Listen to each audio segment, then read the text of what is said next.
যা আমরা গত 2 বছর আন্দোলন করে বিশ্ববিদ্যালয় প্রতিষ্ঠা হওয়ার পরেও এখনো পর্যন্ত পাই নাই। সম্মানিত সাংবাদিকবৃন্দ, আপনারা অবগত আছেন যে রাজধানীর সরকারি 7 কলেজকে সমন্বিত করে ঢাকা সেন্ট্রাল ইউনিভার্সিটি প্রতিষ্ঠা করা হয়েছে। বিশ্ববিদ্যালয় প্রতিষ্ঠার মাধ্যমে শিক্ষার্থীরা একটি আধুনিক স্বায়ত্তশাসিত এবং শিক্ষাবান্ধব উচ্চশিক্ষা ব্যবস্থার প্রত্যাশা করেছিল। কিন্তু দুঃখজনকভাবে আমরা দেখতে পাচ্ছি 25-26 শিক্ষাবর্ষের প্রকাশিত ভর্তি বিজ্ঞপ্তির কিছু বিষয় বিশ্ববিদ্যালয়ের অধ্যাদেশ 2026 এর সঙ্গে সাংঘর্ষিক বলে প্রতীয়মান হচ্ছে।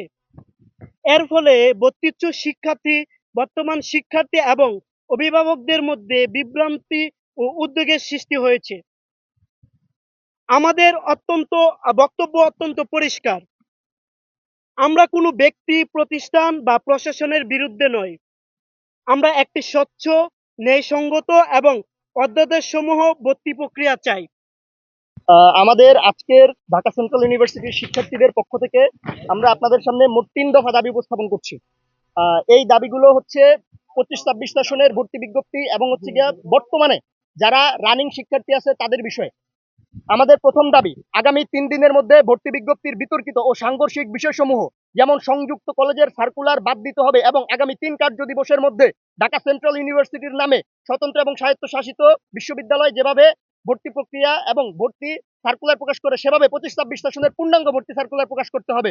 2, আগামী 7 কর্মদিবসের মধ্যে ভর্তি পরীক্ষা নিয়ন্ত্রক নিয়োগ দিয়ে রানিং সকল সেশনকে ঢাকা সেন্ট্রাল ইউনিভার্সিটিতে অন্তর্ভুক্ত করতে হবে। অন্যথায় 7 কলেজ ঢাকা সেন্ট্রাল ইউনিভার্সিটির কার্যক্রম অনির্দিষ্টকালের জন্য স্থগিত করতে আমরা বাধ্য থাকিব। 3, আগামী 5 কর্মদিবসের মধ্যে 24-25 সেশনে ঢাকা সেন্ট্রাল ইউনিভার্সিটির অভিন্ন আইডি কার্ড প্রদান করা হবে।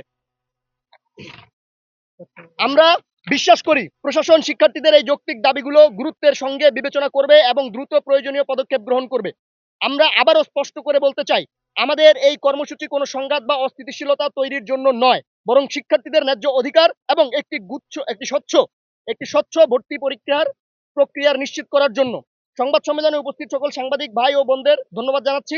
আপনারা সত্য তথ্যভিত্তিক সংবাদ পরিবেশনের মাধ্যমে শিক্ষার্থীদের কণ্ঠস্বর দেশের মানুষের কাছে পৌঁছে দেবেন এই প্রত্যাশা করছি। 24-25 সেশন আপনারা ভর্তি হয়েছে জানেন যে প্রায় গত 9 মাস হয়ে গেছে। এখনো পর্যন্ত আশঙ্কার বিষয় যে তারা এখনো পর্যন্ত তাদের পরিপূর্ণ পরিচয় পায় নাই। তারা ঢাকা সেন্ট্রাল ইউনিভার্সিটির সংবিধিবদ্ধ আইডি কার্ড পায় নাই।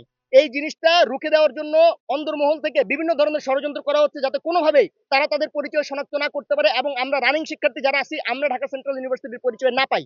আপনারা জানেন বিশ্ববিদ্যালয়ে আন্দোলন শুরু হয়েছিল 7 কলেজের একাডেমিক জটিলতা নিরসন এবং বর্তমান অধ্যয়নরত রানিং শিক্ষার্থীদের একক পরিচয় নিশ্চিতকরণের জন্য, যা আমরা গত 2 বছর আন্দোলন করে বিশ্ববিদ্যালয় প্রতিষ্ঠা হওয়ার পরেও এখনো পর্যন্ত পাই নাই। আমাদের এই দাবির সাথে আমরা শক্ত অবস্থান করে বলে দিতে চাই, যদি ঢাকা সেন্ট্রাল ইউনিভার্সিটি হয় সেটা 7 কলেজের অনার্স নিয়েই হবে, আলাদা কোনো বিশ্ববিদ্যালয় নয়। আমরা চেয়েছি 7 কলেজের অনার্স হয়ে ঢাকা সেন্ট্রাল ইউনিভার্সিটির পরিচয় পাবে। এর আলাদা কোনো প্রতিষ্ঠান থাকবে না, যা থাকবে সেটা হচ্ছে অ্যাডমিনিস্ট্রেশন এরিয়া।